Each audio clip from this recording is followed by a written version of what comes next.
Buenas tardes. Hoy día tenemos una persona que nos va a ilustrar en un episodio muy confuso de la República del Perú. Es un invitado de lujo, exmarino, presentó el cuarto libro de su novela por 10 centavos de salitre, bajo el subtítulo de La Resistencia, y una oportunidad para volver al tema de la guerra con Chile y aclarar ciertos mitos sobre algunos personajes históricos. Se trata nada menos y nada más que del señor Antonio Gárate Calle. Él es descendiente de familias notables de Iquique y siempre ha mostrado mucho interés por esta bendita guerra, que, bueno, de bendita digo, hay alguna manera de expresarse, ¿no? Sí. Y ha recopilado historias verdaderas que incluso contradicen las leyendas populares que hay, porque se tejió mucho a raíz de la colecta de dinero, en fin, 10.000 cosas que vamos a conversar de una forma pausada, calmada y tranquila sobre este acontecimiento que indudablemente es muy interesante removerlo, porque hace años, muchos años, se ha especulado acá de que, bueno, la guerra fue tremenda, efectivamente, la invasión, muy dolorosa, pero en muchas cosas no tuvo la culpa Chile, porque ellos nunca quisieron tener la guerra con Perú, incluso cuando fue, usted sabrá, señor, disculpe, don Antonio, que fue Lavalle, le dijo el presidente chileno, le dijo, ustedes denuncian el tratado que tienen con Bolivia y no hay ningún problema con el Perú, señor. El problema que tenemos es con Bolivia, que nos está subiendo cada mes, nos están subiendo los impuestos y las cosas y no podemos vivir así. Así que usted, y Lavalle le negó hasta el último minuto de que existía ningún documento, y es que no lo conocía. Pero cuando él se embarca en el Callao, llega una persona de parte del gobierno y le entrega un maletín y dice, acá está todo. Se lo da a su hijo, que fue con él como lugarteniente, y lo coloca en la parte alta del ropero que tenían en el barco. Se arregló, bajó a una comida, ¿no?, informal, elegante, bailaron, ¿no? Viajaba muy bien en barco aquel entonces y se olvidó del asunto. Llegaron al país, el chico bajó todo. Al regreso, ve el cartapacio y le pregunta, le dice, oye, ¿y qué maletín es ese? Acá está ese maletín que me entregaron cuando salimos de Lima. Lo abre y ahí descubre recién el tratado. Esto está en sus memorias. Así es. No es que lo invente. No. Clarísimo. Era la gente que representaba al Perú y que defendía a el Perú. ¿Cómo puede ser posible que si él no haya abierto ese maletín para ver a qué iba? Dígame usted, le cedo la palabra. Bueno, ante todo, una pequeñísima aclaración que me siento obligado a hacer. Aparte de marino, mi profesión es cirujano dentista. Ajá. Yo soy egresado de San Marcos. Ya. Y he trabajado en la Marina toda mi vida, los casi 32 años, como dentista. Y he llegado al grado de capitán de navío. Entonces, como he pasado mucho tiempo en la Marina, más me conocen como marino que como dentista. Sí, claro. Lo cual a mí me honra, por supuesto, ¿no? Y le digo una cosa, yo tuve un gran amigo que falleció ya, Miguel Penny, que era dentista también. Claro, mi maestro, mi profesor caballero, y maestro, un caballero. Un caballerazo. Un eximio jugador de tenis. Nos mayor, encontramos muchas veces. Mayor motivo para conversar, ¿verdad?, de una forma alegre. Interesante. Yo lo que quiero hacer es una... no aclaración, porque yo no tengo nada que aclarar. La historia está escrita. Claro. Y los hechos no pueden ser trastocados ni transformados en otra cosa. Es cierto, pues Perú muy poco tenía que hacer en esa guerra, que no se la consiguió él, sino con una guerra entre Bolivia y Chile, ¿no? Pero hay algo que es muy importante y hay que notar. Chile se preparó durante 10 años y se dotó de la mejor escuadra que había en Sudamérica. Se hizo el ejército más grande que había, cerca de 28.000 hombres, y se fortaleció su ejército con la mejor artillería que había en el mundo, que era la artillería Krupp de Alemania. Se hizo que la compañía sudamericana de vapores le diera 9 vapores para transporte de tropas. Claro. Los mandó construir. Y aquí cabe hacerse la pregunta, ¿y para quién hizo todo eso Chile? ¿Para Bolivia, que no tenía pero ni un bote a remos de escuadra? ¿Para un ejército que no pasaban de 3.500 hombres alrededor de Hilarión Daza? para un ejército que no existía prácticamente porque solamente se limitaba a la Guardia Pretoriana de Liberación Daza. Entonces, cada vez se hace la pregunta, ¿para quién se preparó Chile? ¿Para Bolivia o para Perú? Se preparó para Perú. Yo voy más allá, ¿no? Perdóneme, no me gusta así pensar a primeras, ¿no? Digamos. Pero ¿no cree que también ellos estaban enterados ya del pacto que había secreto? Porque el pacto Por de supuesto, años. ese pacto ya lo sabía. Ya, desde el año 73 en que se la firmó. justificación, claro. Desde el año 73 en que se firmó. Claro. Y ya los argentinos fueron los primeros que corrieron la voz No, del y lo pacto. publicaron. Se Y lo publicó, publicaron. ¿sabes? No le publicaron a un país. El embajador de Chile lo mandó. Claro. Lógico. Pero entonces le digo, había razón. Porque sabía que Perú. Por eso pedía que ellos decían, ustedes no tienen nada que ver, retírense, pues. Sí. No se retiren, se quedan, bueno, vamos a las consecuencias. Pero usted cree, por ventura, que si los peruanos, si el señor Lavalle le hubiera dicho al presidente Pinto cuando le exigía, simplemente tiene que decir, nos declaramos neutrales, porque eso es lo que le pedían, declárense neutrales. ¿Usted cree que no hubiera habido guerra? Yo dudo. No creo que hubieran peleado Chile con Perú. quería hacer la guerra porque necesitaba los yacimientos de Tarapacá, de Salitre. No le bastaban los que le había quitado ya a Bolivia, los de Atacama, porque los de Tarapacá eran de mucha competencia. Había más salitre en Tarapacá que en Atacama.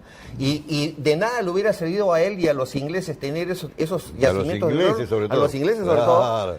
Y con la inversión que habían hecho, Claro. si es que los de Tarapacá iban a seguir funcionando y podían dominar el mercado poniendo ellos los precios que hubieran querido.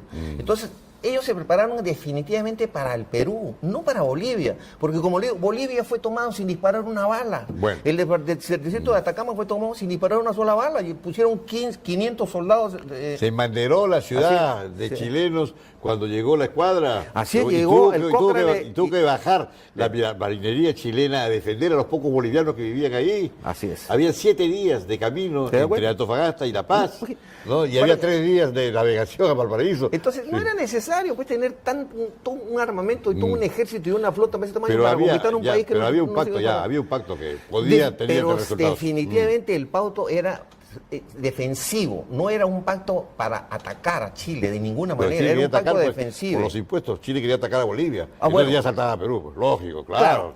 Definitivamente que tenían una buena excusa para hacernos la guerra, si es que Perú no se declaraba neutral. Ahora, ¿por qué no se declaró neutral el Perú? Bueno, pues Por la eso demuestra- incapacidad de sus gobernantes, es la capacidad, es la verdad de las cosas. Sin embargo, muchos dicen que siendo Prado presidente, él no quería la guerra y porque era un chilenófilo amigo del presidente Pinto y que tenía Todos tenían inversiones aquí, parientes, todo lo- hasta Grau tenía parientes, todos tenían parientes. Es así. Claro, Entonces, claro. si él no hubiera querido la guerra, pues hubiera declarado neutral, ¿no es cierto? pero no, Sin embargo, pero- él dijo no.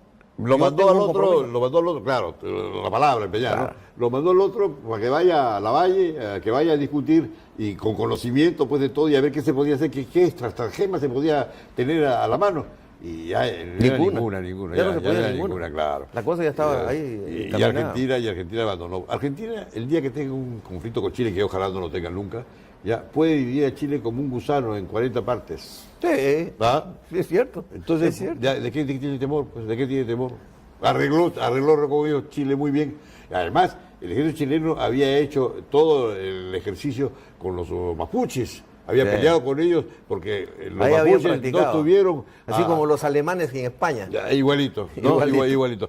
Los mapuches habían peleado contra los españoles toda su vida. Sí. Y España tenía lo de Chile, la capitanía de Chile tenía hasta Concepción y después abajo, en Aysén. Sí. Y había un tremendo tramo que Chile, la República de Chile fue la que los convenció. Y ahí ensayó. A los pasos nosotros lo mismo con Ecuador. Los que fueron a pelear después con Ecuador fueron los que habían hecho su práctica, digamos, con la guerrilla. Acá, donde acá los sacaban y los mandaban para allá, ya tenían cierta experiencia, digamos, ¿no? Claro. Bueno, pero mire usted, ya para terminar mi intervención, porque usted es el que tiene que No, es que es interesantísimo. Cuando uno lo invitan y lo dejan hablar y hablar y hablar, claro, sí, pues. resulta un poco aburrido. Eso es- Lo interesante es entrar Claro. en una... No, y tener discrepancias y aclararlas, ¿no es cierto? Por supuesto. Claro, Oiga claro. usted, pero qué cosa más horrible que en la única batalla que ganamos, que fue la de Tarapacá, le quitamos 6 de estas piezas alemanas tan excelentes que creo. usted, y las enterraron porque no tenían cómo no trasladar. había cómo traerlas. Claro. Oiga usted. Eso fue lamentable. Pero Esa fue la ese única, era la el única Perú, victoria que tuvimos. ese- Tuvimos que abandonar el territorio. Sí. Pero es que no teníamos armas ni gente. Man. No Es que habíamos... había habido un caudillaje tremendo de militares anteriormente, antes de Pardo. Y Pardo quiso acabar con eso. Entonces debilitó al ejército para que se acabara esta vaina. Y se vino a Chile. Sí. Bueno, en fin, dígame usted, estos 10 centavos de salitre, ¿por qué se llama así? 10 centavos de salitre. Ese es el nombre muy interesante porque es lo que me inspiró a hacer este trabajo, ¿no? Los 10 centavos de salitre, cuando Chile tenía firmado el pacto o el tratado para poder explotar los yacimientos de salitre que traían en Atacama, lo habían firmado con el presidente Melgarejo. Claro. Un presidente Melgarejo que era un zamarro, Sí. ¿no? Era un... Que no estuvo cuando se declaró la guerra Chile a Bolivia, Melgarejo era el presidente. No, Hilarión Daza. Ay, la Yolanda fue después. No, Hilarión Daza lo reemplaza, después de 2 presidentes más, lo reemplaza a Melgarejo. A Melgarejo. Y Hilarión Daza entra al gobierno prácticamente en el año 76. Ajá.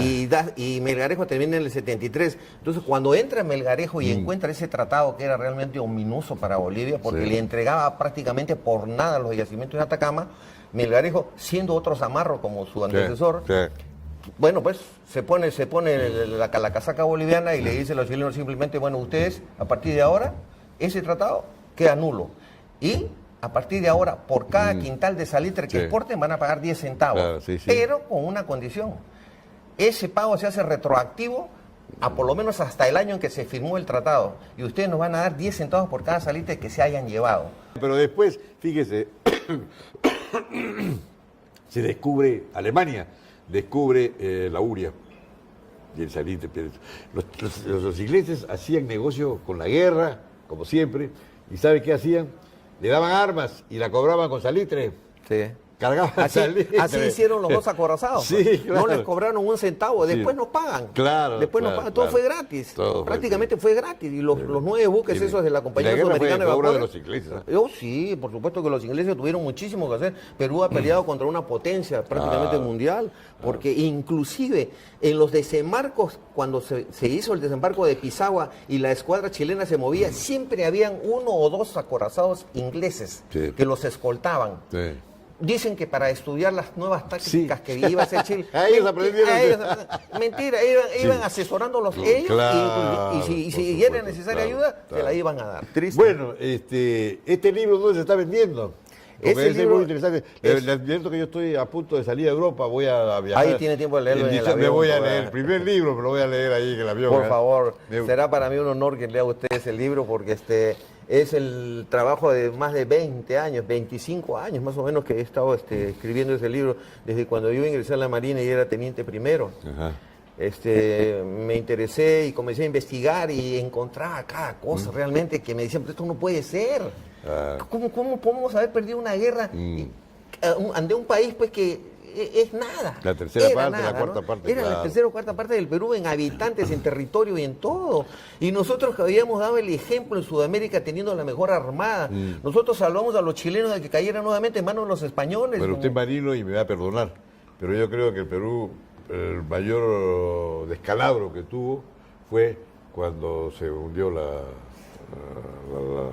La independencia. independencia. Ah.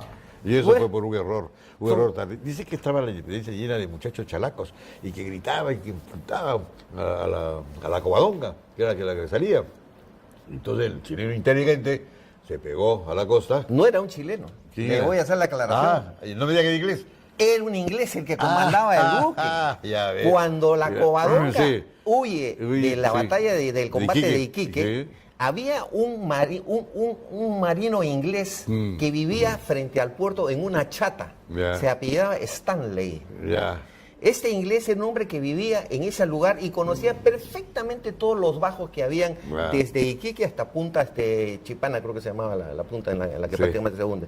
Y cuando el señor Condell, o Condell, como le dicen, escapa, él le dice, llévenme, él no quiere quedarse en el puerto de Iquique porque estaba en pleno combate, y le dice, Ya. lléveme en su buque, yo le voy a decir ¿Dónde va a caer la independencia si es que lo persiguen? Y efectivamente él agarra el timón del buque y comienza a bordear la costa por todos los bajeríos Y que él conocía. Pegado Bien a la costa. Y la independencia que estaba desesperada por Dice agarrarlo. que entraron dando burras y con ajos y cebollas. Y que pero le vamos a sacar no fue el ancho, comandante y Condel. se barrancó el barco. Ahí perdimos el 50% de la flota. Sí, casi toda la marina se acabó ahí.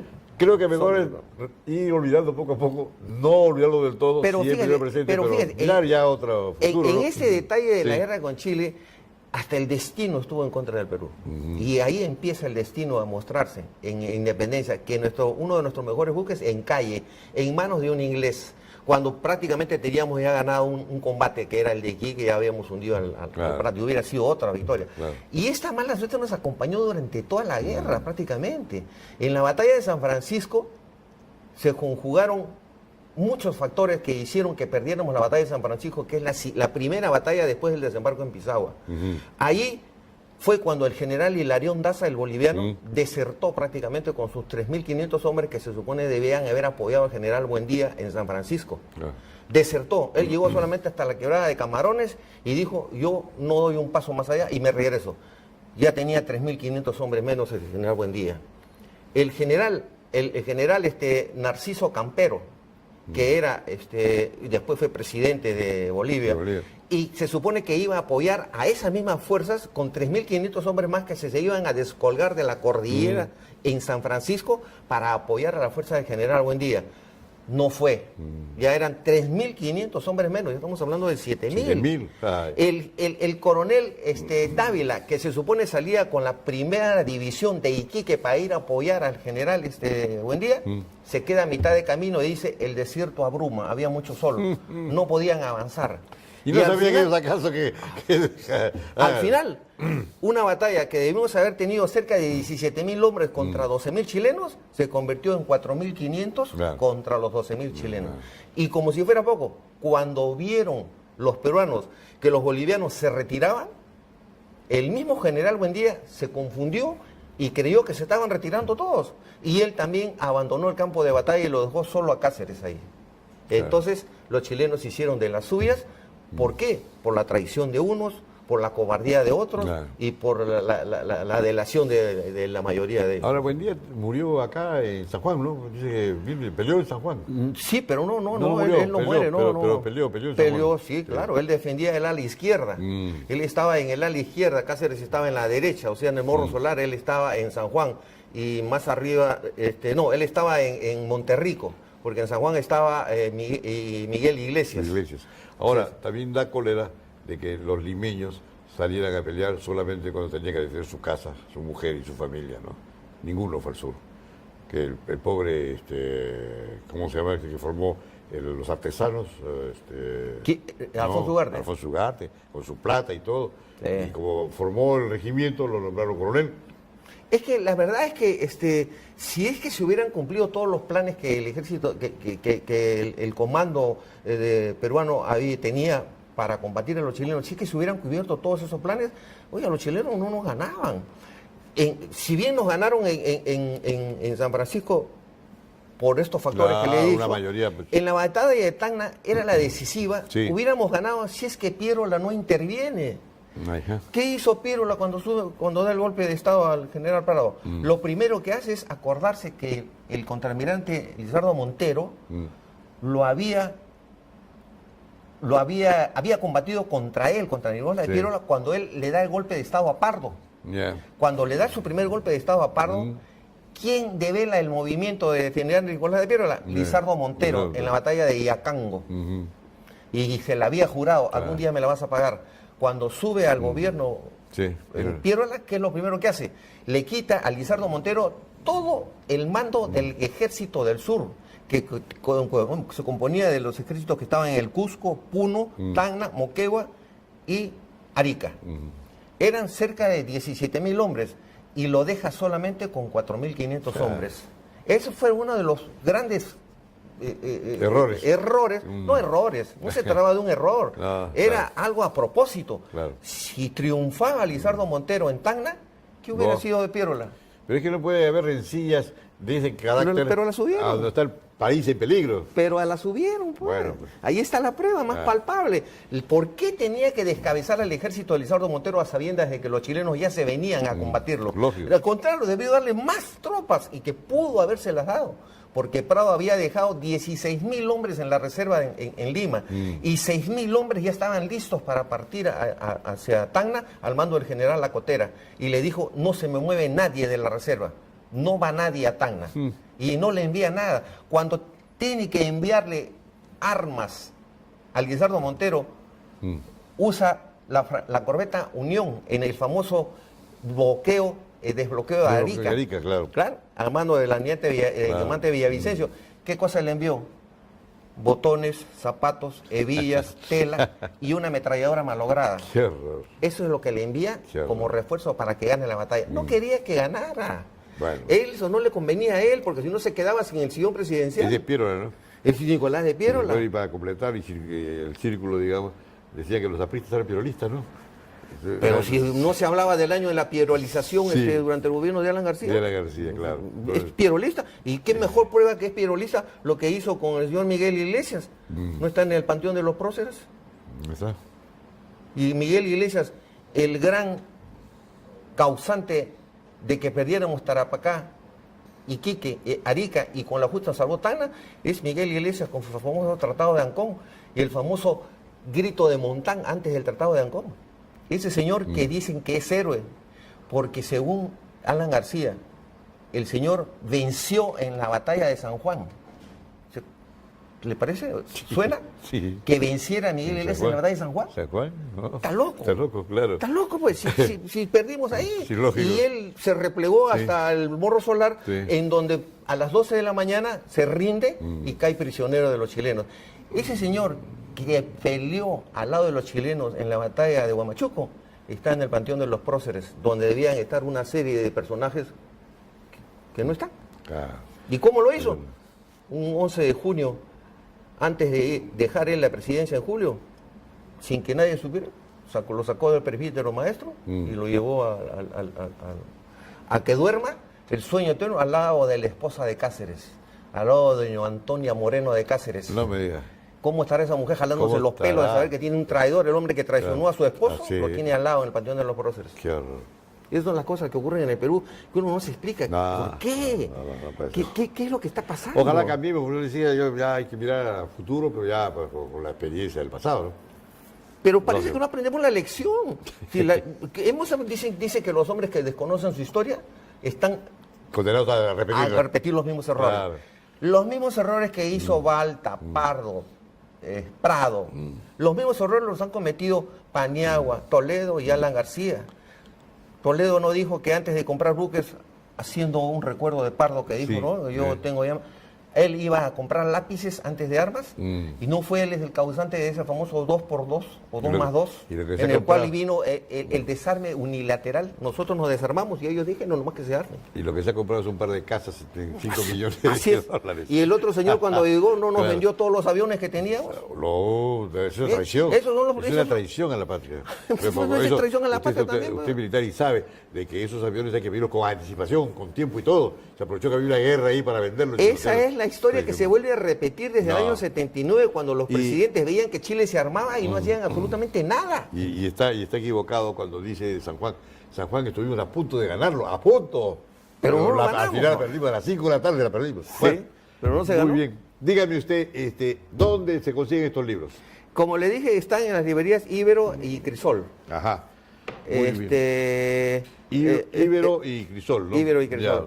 Ahora son 4 tomos. 4 tomos. Pero en realidad van a ser 5. Falta porque uno. está faltando el quinto, que es la campaña de la Breña, prácticamente. Ajá. Que yo no le he puesto campaña de la Breña. Porque ¿no? aquí, cuando dicen de la campaña de la Breña, dicen que fue una gesta heroica, fabulosa, en la cual los peruanos Mentira. En la campaña de la Breña, lo más que pudo juntar en su mejor momento el general Cáceres fueron 2.500 hombres.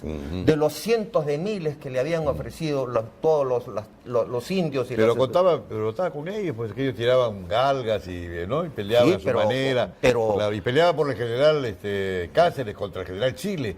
Ni sabían con quién peleaban. Mire, y acaba de mencionar algo que me acuerdo. Cuando termina la guerra, Patricio Lynch se junta con Cáceres y van a visitar el Hospital 2 de Mayo, donde estaban todos los heridos chilenos y peruanos. Ya se habían limado las asperezas, ya habíamos vuelto a ser amigos.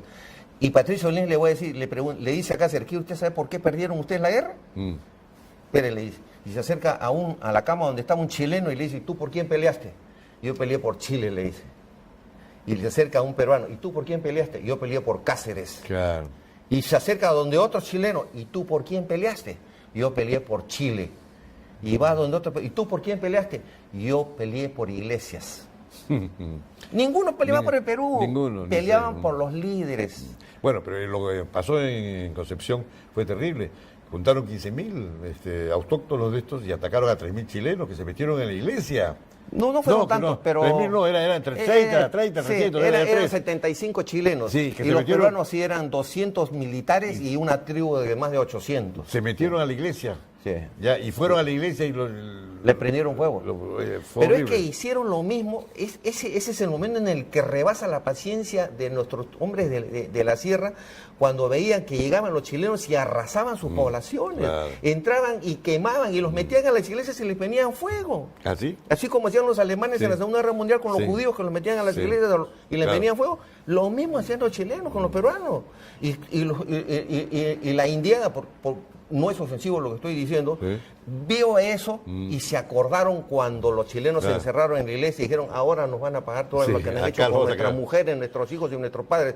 Le metieron fuego y los que salían corriendo los despanzurraban. Habían 2 mujeres, una de ellas estaba encinta, una chilena. Le abrieron el vientre y le sacaron el hijo.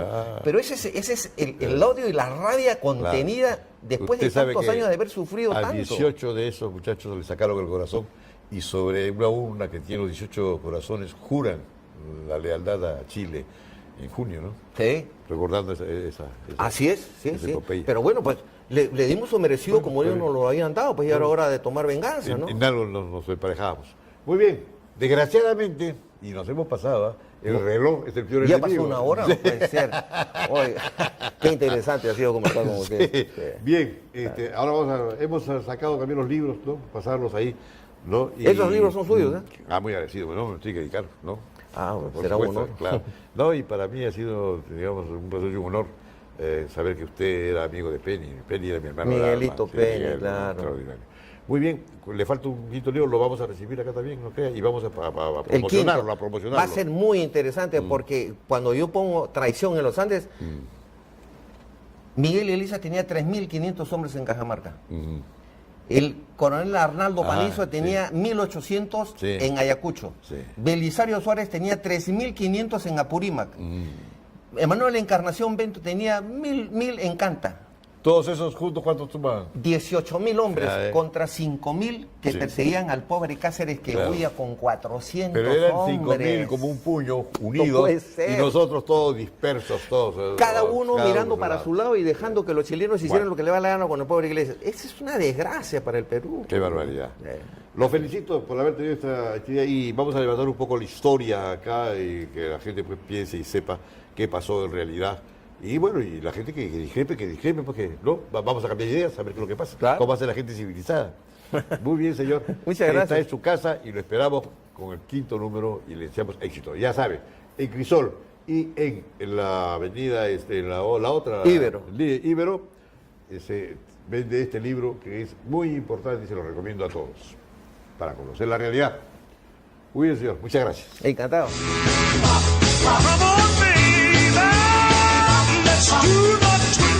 Universidad Alas Peruanas. Volamos alto para llegar lejos. Más investigación. Lanzamos el primer satélite peruano certificado por la NASA. Implementamos modernos laboratorios con más equipamiento. Construimos tu futuro con más y mejor infraestructura. Más carreras profesionales. Enfermería, gerontología, estomatología, obstetricia, ciencias de la comunicación, medicina humana, derecho, medicina veterinaria, turismo, hotelería y gastronomía, ingeniería civil, educación, ciencias del deporte. Sé más, estudia en la UAP.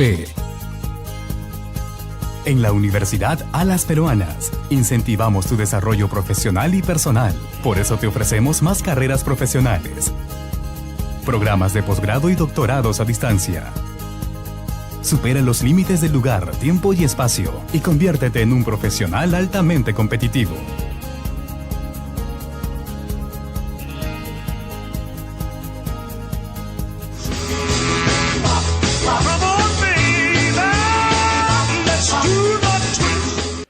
Ahora tenemos como presentación central y como la cereza, ¿no?, de la torta, digamos, la presentación de uno de los personajes que han trabajado efectivamente en la, digamos, la cultura ancestral desde muy niño y sobre todo en el norte ha tenido una injerencia primordial, ¿no?, en la parte de la montaña, Cultura chachapoyas. Chachapoyas, La cultura chachapoyas, que ha sí. sacado un libro famoso y un libro exquisito y muy bien editado por el Banco de Crédito. Y ahora la Universidad Alas Peruanas se aúna a su trabajo, ¿no?, presentando estos 3 libros sobre Machu Picchu. Libros extraordinarios, muy bien editados. Hago mal en decirlo porque yo soy parte de la universidad, pero es la verdad de las cosas, ¿no? Entonces, en la escala de la Tierra, he subido entre la atroz maraña de las selvas perdidas hasta ti, Machu Picchu. Madre de piedra, espuma de los cóndores, alto arrecife de la aurora humana, pala perdida de la primera arena. Un lindo verso, está en castellano y en inglés, estos 2 tomos. Y luego hay un extracto en alemán. Esto se va a repartir a nivel de las embajadas, ¿no?, del Perú, en Alemania, en Inglaterra, en Estados Unidos, y por supuesto vamos a obsequiarle al embajador de Alemania y al embajador de Estados Unidos en el Perú unos ejemplares de esta edición que es extraordinaria. Don Federico Kauffmann, Doig, eres la persona a quien les hablo y quien no necesita pues que me ponga yo a contar lo que ha hecho. Muchas gracias. ¿No? Ha sido inclusive embajador del Perú en Alemania y ojo, vamos a conversar con él. En Berlín están los mejores museos de arte precolombino peruano y creo que hasta son 2 museos, ¿no? El Museo Etnográfico es el más importante en cuanto a colección peruana. Peruana, ¿no? Sí, desde 1880 llegan ahí piezas sensacionales. Sensacionales, Sí, ¿no? Sensacionales. Es maravilloso. Donde no se ve en el mundo las piezas que tiene son los museos de Berlín. Y acá él dedica unas frases a Machu Picchu cuando dice: Machu Picchu, más allá del portento arquitectónico, Machu Picchu emerge en el corazón de un paisaje de cumbres imponentes cubiertas por exuberante flora selvática. Su construcción data del último tercio del siglo XV, de tiempos del Incario, última fase de la civilización peruana ancestral, cuyos albores remontan a unos 6.000 años. Es el sueño, pues, y el trabajo que ha tenido como hombre de obra, de hecho, a don Federico Kauffmann, aquí en el Perú debe estar reconocido. Además, don Federico, como suelo yo decirle cariñosamente, es un ejemplo y un hombre de lo que en la vida se puede esperar en base al trabajo. Él comenzó, y me va a desmentir, a ver si es verdad o no es verdad, a trabajar como amanuense desde el plano más bajo del Ministerio, ¿no? Del Museo Nacional de Antropología y Arqueología. Y fue escalando y terminó por años después siendo ya la figura máxima de la arqueología nacional y representante del Perú en Alemania, un país tan importante, sobre todo en arqueología. Estaba en su salsa, estaba en lo suyo y escaló a base de trabajo, de esfuerzo, ¿no?, posiciones. No le tuvo que mirar la cara a nadie, ni tuvo que comprar nada. Todo lo hizo con su trabajo y con su esfuerzo. Eso es un mérito extraordinario. En un país como este, donde Juan el Vivo, ¿no?, el que gana y el que triunfa y que todo el mundo quiere ser igual que Juan el Vivo, ¿no? Pero debemos enseñar y aprender de que solamente con la verdad y trabajando honestamente se logra el éxito. ¿Qué me puede usted contar sobre esto? Tendrá mucho que contarme a mí y al pueblo peruano que lo está escuchando en este momento. Encantado, hay mucho que hablar sobre Machu Picchu. Pero antes que nada, muchas gracias por sus palabras tan generosas para con mi persona. No. Muy agradecido. Bueno, el libro abarca más o menos algo de 1000 páginas. 1000 páginas. 1000 páginas, sí. Y fue un reto para mí. Yo he trabajado en Machu Picchu desde hace muchos años. Trabajé con un arqueólogo cusqueño llamado Manuel Chávez Bayón, que para mí es algo así como el Julio C. Tello de Machu Picchu. Yeah. Así que de la mano con él fui aprendiendo, desde época de estudiante, fui aprendiendo más y más sobre Machu Picchu. Ahora, hay mucho naturalmente que decir sobre este portento arquitectónico. Yo me he concentrado sobre todo a plantearme preguntas más allá de lo que yo digo justamente, más allá de ese portento arquitectónico que es Machu Picchu. Entonces, ¿qué? Por ejemplo, ¿cuál fue su función? Sí. ¿No? O sea, no me he dedicado a contar las piedras que fueron utilizadas en el famoso Torreón. El Torreón, un recinto circular. espectacular, Enorme, sí. muy lindo, ¿no? Se pueden contar las piezas y decir, bueno, en el Torreón fueron utilizadas 5.358 piedras. Sí. Bueno, es muy interesante que lo constaten los estudiantes, en fin. Pero he ido más allá, pues entonces me he planteado en primer lugar la interrogante, ¿qué función desempeñó Machu Picchu en el Incario? ¿Qué pudo ser Machu Picchu en el Incario?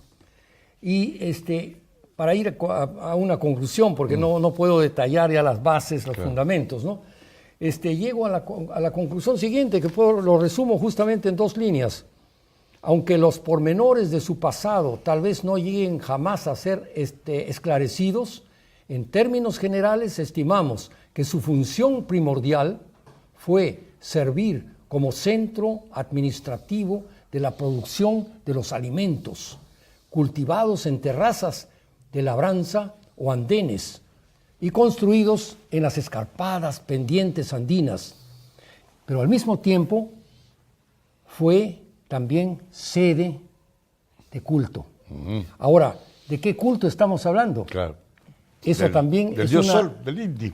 Bueno, estoy justamente trabajando en religión, en ese tema, hace ya muchos años, y últimamente con más constancia.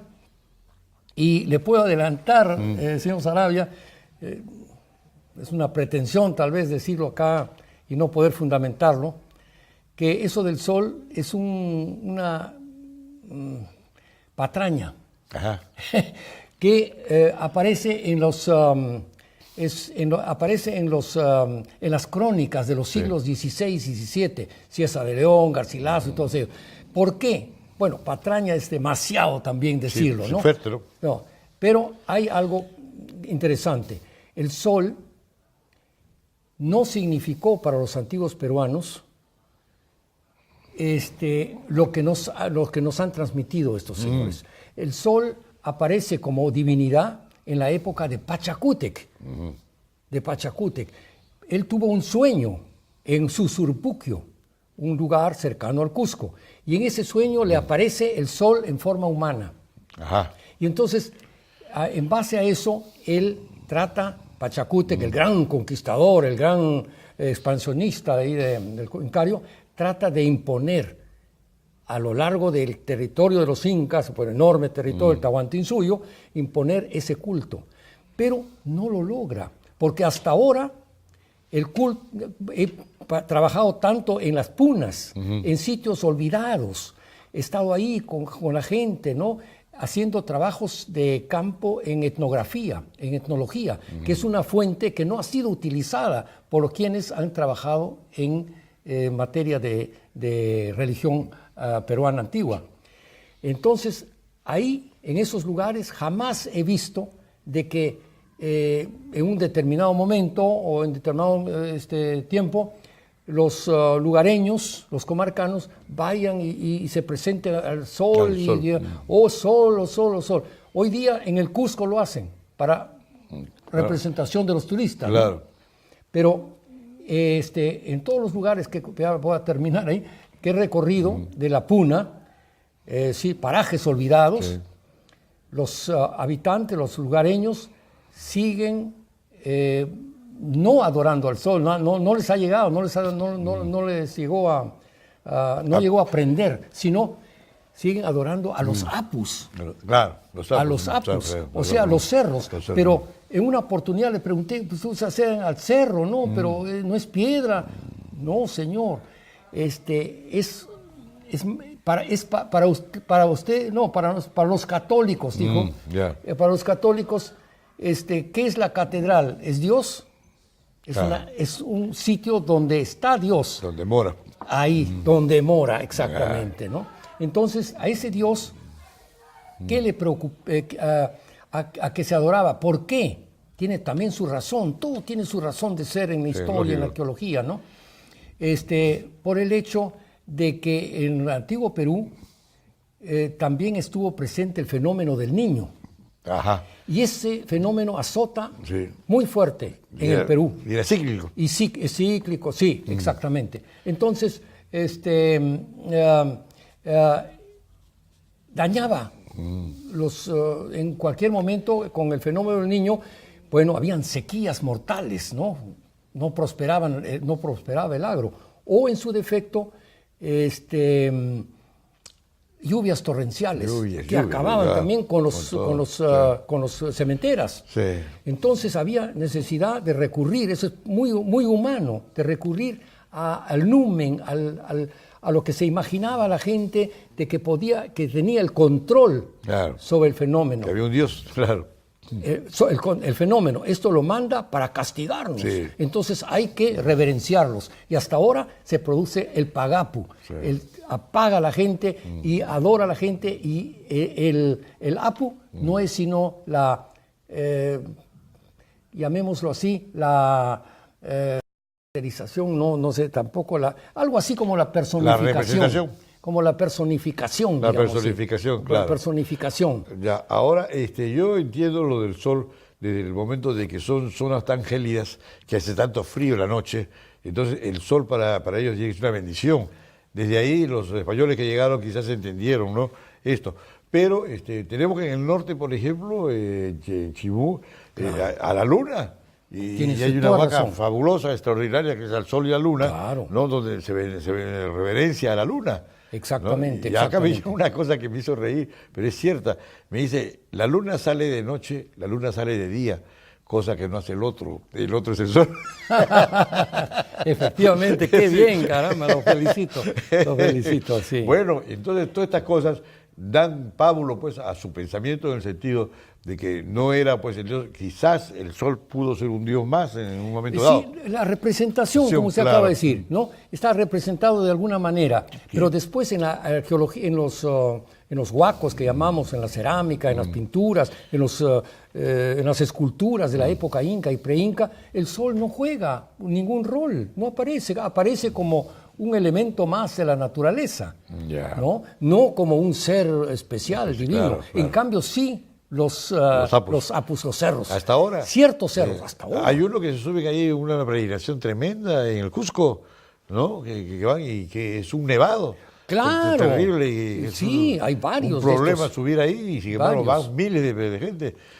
Y en pequeño también, señor Sarabia, Sí. en pequeño también algunas localidades menores, parajes, ¿no? Se unen y tienen su determinado apu. No todo cerro es un apu, Ya. solamente uno que dicen por su característica Sí. especial, ese lo consideran apu.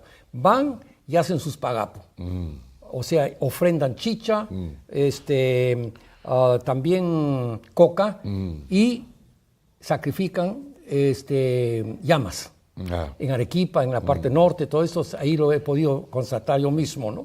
Pero además, todo, no porque eran malvados que querían matar las llamas, No, sino claro. por el hecho de congraciarse con ese numen, con esa divinidad, Era un tributo. que era el responsable de la... Entonces, congraciándose, pensaban, ¿no? Se estimaba que no habrían estas catástrofes climáticas. Ya, que sí. Pero también en el tiempo de la conquista, cuando llegaron los españoles, que se van los incas de la conquista, pues que están allá en la parte esta de selva, digamos. De Machu Picchu, sí, Picchu, toda esa claro, zona, toda sí, esa claro. zona. ¿Estuvieron los incas en Machu Picchu? Sí. ¿Tuvo Manco Inca ahí o no? También, claro. Y ahí me está recordando una cosa. ¿Por qué los incas, siendo cordilleranos, acostumbrados a vivir sobre los 2.000, 3.000 metros, ¿no? ¿Por qué van a sitios donde el ambiente es completamente distinto? ¿Había más sol ahí? No crea.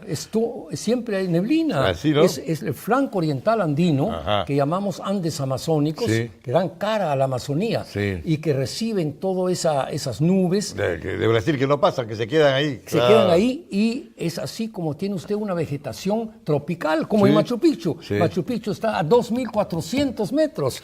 No debería haber vegetación tropical. Y la hay. ¿No? ¿Por qué fueron? Esa es una de las preguntas que trato también de contestar, ¿no? ¿Por qué? Hay que pensar de que en el antiguo Perú, desde que los pobladores se dedicaron a la agricultura, y a la agricultura y ahí, bueno, creció la humanidad, o sea, hubo una tasa demográfica ascendente. Eso es natural, porque la agricultura da un sustento más seguro, ¿no? ¿Y qué pasa? Al aumentar la población, hay necesidad de inventar técnicas para poder aumentar también con técnicas los productos de alimentos, para poder alimentar a los niños, a la prole. Y por eso hicieron los andenes y todo este trabajo, las obras hidráulicas. Los andenes, usted que trabajo, pero increíble. ¿Cómo cree usted que los andenes, nadie piensa, nadie podría pensar que los andenes han sido hechos para ufanarse como de deporte, ¿no? Un trabajo bárbaro, exquisito y bárbaro, ¿no? Pero ¿y por qué tan bonito? Sobre todo algunos grupos de andenes, en el Cusco sobre todo, para agasajar, para adorar a la Pachamama, que era la contraparte del dios, digamos, del agua, y la otra, la diosa tierra. La diosa tierra era imaginada como un ser femenino que ofrecía directamente su alimentación al hombre. Por eso le estaba agradecido, como hasta hoy, pero que no podía dar frutos si no era fecundada por el agua de la lluvia, por Dios del agua. Claro. La cosa es muy el agua la fecunda sencilla. y la tierra da el fruto. Exacto. Entonces, esas son las vías de investigación que estoy siguiendo para saber qué cosa y por qué fueron finalmente, ¿por qué fueron? Porque ya con tanta andanería y esto, los valles en la cordillera son estrechos, pues, ¿no? Entonces tuvieron que hacer andenes, pero no contentos, la población seguía creciendo. En la época ya de los incas, hubo una especie de por los incas, no solamente todo estatal, ¿no? Hubo una especie, ¿qué le puedo decir? De buscar tierras aptas para el cultivo, que no las encontraban ya. Nuevas tierras. ¿Y dónde? En la cordillera ya no, los estrechos valles, solamente la andenería. Entonces, no contentos con ellos, se desplazan a los Andes amazónicos y ahí construyen Machu Picchu y otros Machu Picchus que siempre Machu Picchu oscurece a todos los demás, ¿no? Ahora, claro.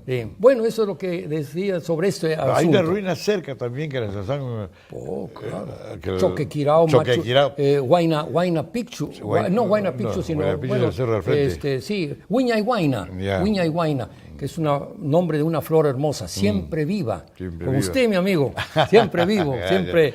Claro. Pero dígame, en la otra que dijo usted, las otras ruinas que las están reparando, las están arreglando. Sí, las están poniendo, los cusqueños están... Y no quieren que vaya la gente, pero eso es un absurdo, me parece, de que no, que van a malograr.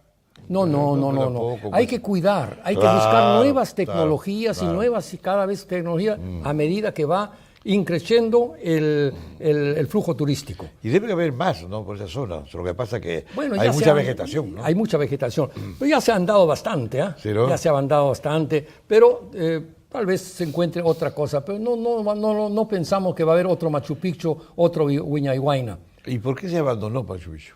Bueno, esa es otra de las preguntas, ¿no? ¿Por qué se abandonó? En el siglo XVI llegan los españoles, en el primer tercio. Y naturalmente eso sacude el Tahuantinsuyo y el gobierno del Tahuantinsuyo. Muere el Inca Atahualpa, lo matan, Claro. ¿no? Huáscar muere en interín. Entonces hay una confusión, un estado de confusión terrible. Y es ahí donde parece que también se desestabiliza el gobierno de estos centros que yo llamo centros de administración y de culto, como Machu Picchu, Huayna, Puyo Patamarca y tantos otros. Patallacta abundan las andenerías increíbles, todos llenos de andenerías. Entonces, ¿por qué ya no hay la rienda del gobierno?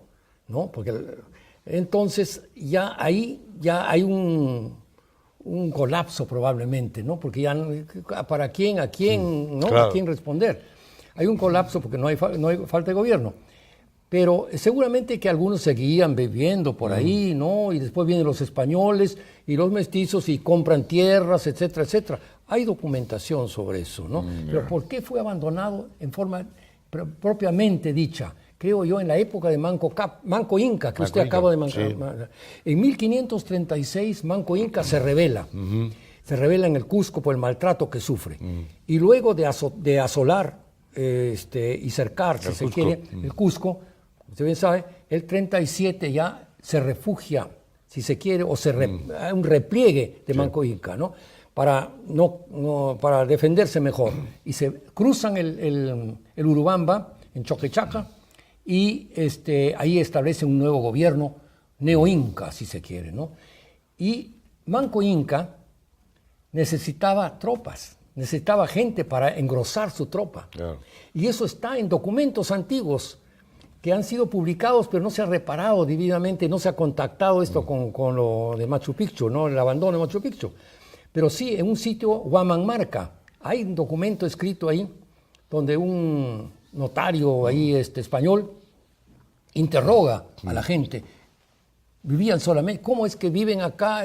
Aquí hay ruinas, aquí hay casas, y solamente viven acá ustedes 2 familias.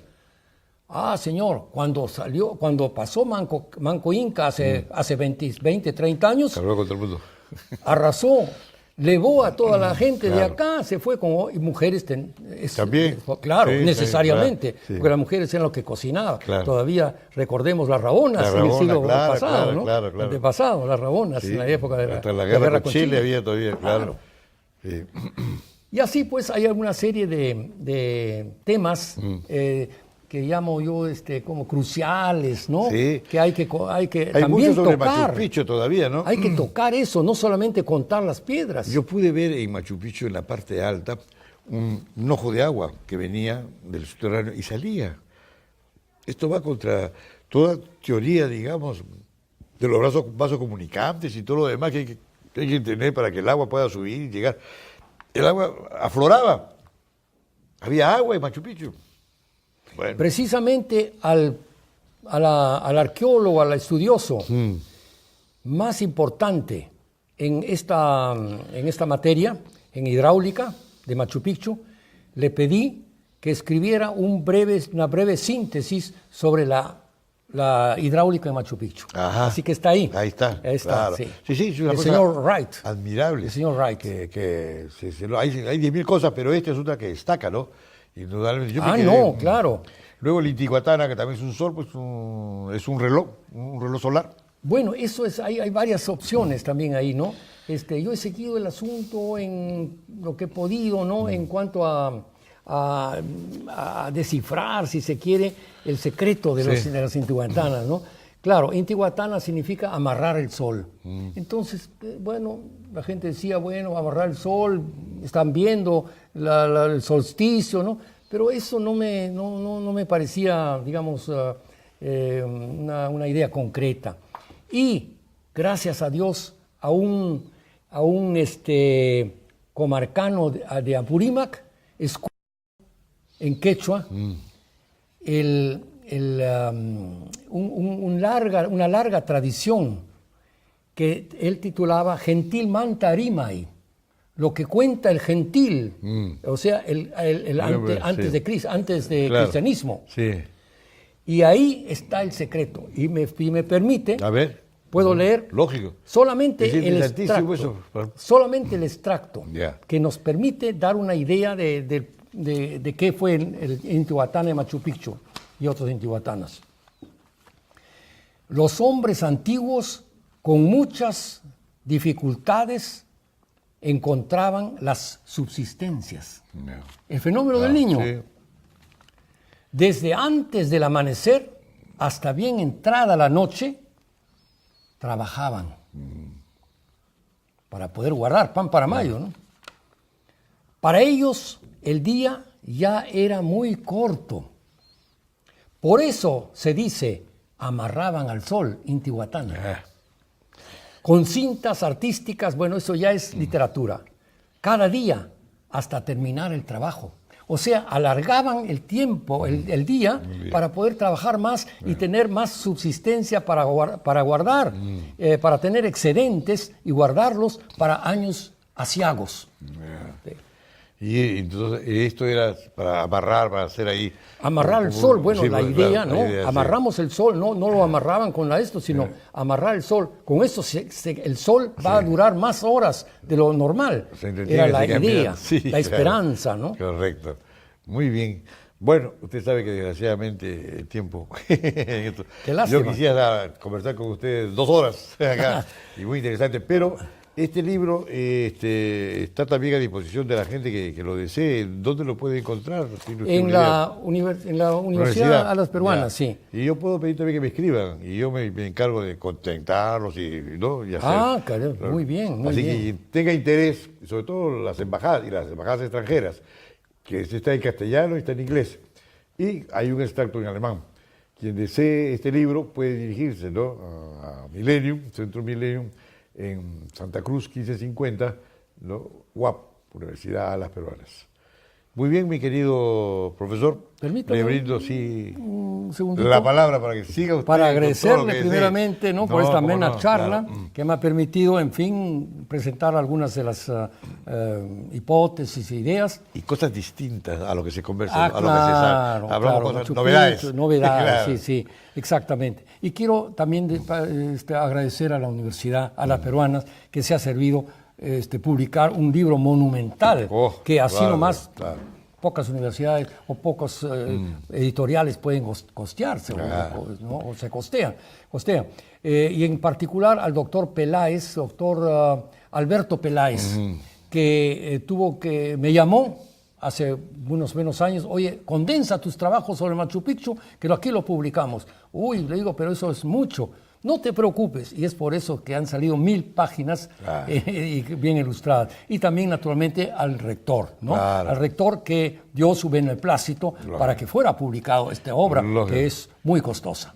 Muy bien. Y le agradezco también a usted el trabajo, porque esto permite al Perú tener una obra digna de Machu Picchu, desde luego, y mostrarla al mundo, pues, ¿no? Que es un orgullo para todo buen peruano. Digamos, la faceta de este programa es ser una extensión cultural.